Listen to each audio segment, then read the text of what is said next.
Hi, this is Savish from the channel Al Muqaddimah, and today I'm going to show you the family tree of the Prophet Muhammad. I'll be using Matt's Asian royal family tree chart, which can be purchased as a poster from his website usefulcharts.com. This video is actually the first in a two-part collaboration between Useful Charts and Al Muqaddimah. In this video, I'll be explaining the family tree of the Prophet himself and his connection to his immediate successors.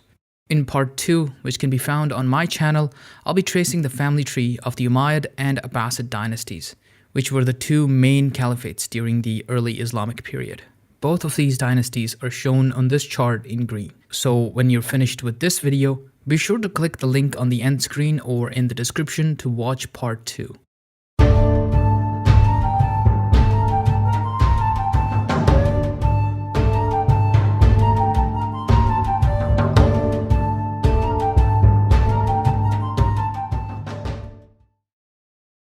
The Prophet Muhammad was born in Mecca around the year 570 CE. We don't know his exact birth year, but it is generally agreed that he died in the year 632 CE around the age of 60. You'll note that this chart does not show a picture of him, but instead shows his name artistically drawn using calligraphy. This is because Muslims consider it inappropriate to depict the Prophet in a visual way. This sometimes applies to all sentient beings as well, which is why Islamic art tends to be more decorative than figurative. Muhammad belonged to a clan known as the Banu Hashim, which in turn was part of an Arab tribe known as the Quraysh. This chart starts with Muhammad's great-great-grandfather Abd Manaf, but if we were to go back another 7 generations, we would find that he descends from a man named Fihr ibn Malik, who was the progenitor of the Quraysh tribe. If we were to go back further, we would see that the Quraysh traditionally descend from a man named Adnan.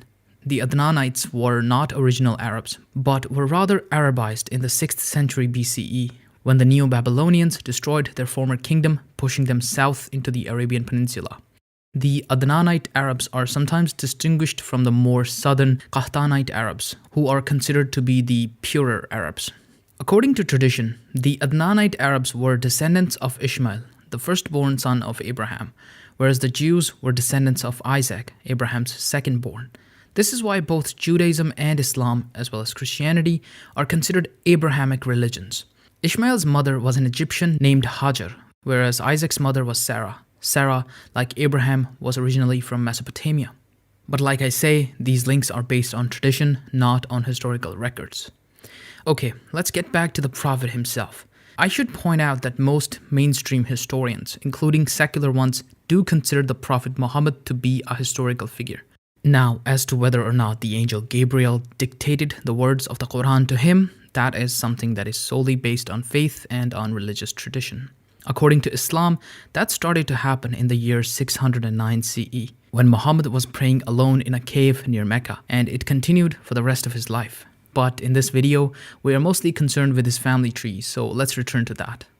Muhammad's first wife was named Khadija. He was married to her and only her for about 25 years. Prior to marrying Muhammad, she was actually a wealthy merchant in her own right. Together, they had 3 sons and 4 daughters. All 3 sons died at a young age, but the 4 daughters lived to adulthood. 2 of them would later marry one of the early Umayyad caliphs, and another, named Fatima, would marry Ali, one of Muhammad's closest companions. According to Shia Muslims, only Fatima was the biological daughter of Muhammad and Khadija.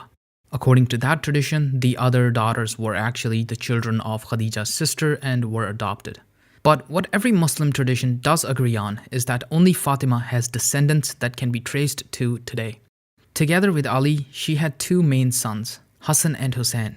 Muslims today who claim descent from the Prophet are known as the Sayyids.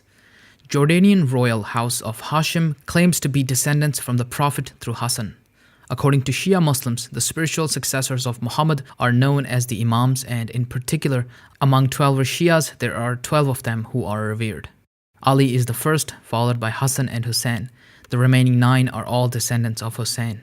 At this point in the tree, there is some disagreement.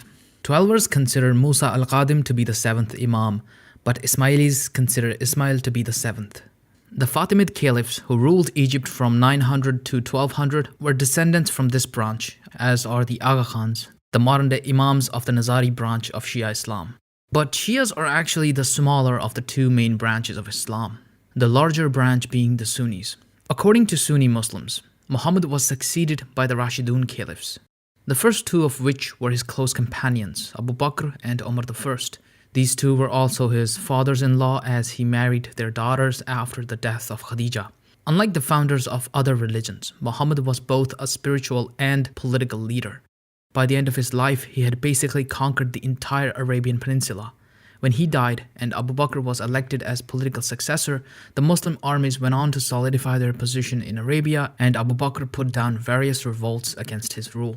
According to Sunnis, Abu Bakr also oversaw the initial codification of the Quran.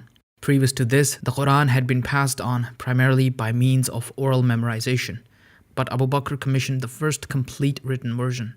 However, Abu Bakr only lived for 2 years after the death of Muhammad. Therefore, when he died, Umar took charge, and under Umar, the Muslim conquests continued with great intensity. North of Arabia was the Byzantine Empire and the Sassanid Empire.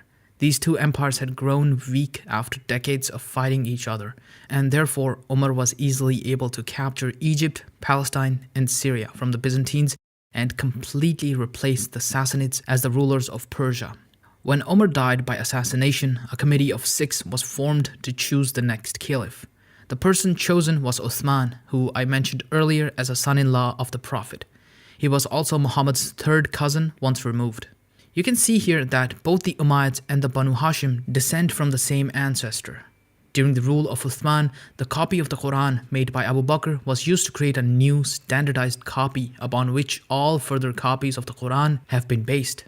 But Uthman ended up being an unpopular ruler, mostly because he was overly favorable to the members of his own clan, putting them in several important positions of power. So eventually, Uthman was assassinated and the first fitna began. Fitna meaning strife or civil war. At this point, Ali became the 4th Rashidun Caliph. But Muawiyah I, a member of the Umayyad dynasty, fought against him, along with Aisha, who had been one of Muhammad's wives. She was the one he supposedly married at a very young age, something that has been a source of controversy and debate.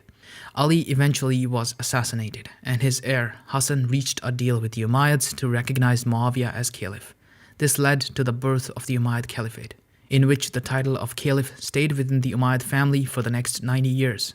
Then in 750, after another civil war, the title of caliph passed to a new family, the Abbasids, who were descendants of Muhammad's uncle Al-Abbas, and hence members of the Banu Hashim clan.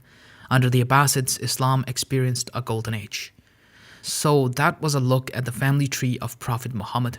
If you want to learn more about the Umayyad and Abbasid caliphates, please follow the link in the description or on the screen right now to go directly to part 2. Thank you for watching.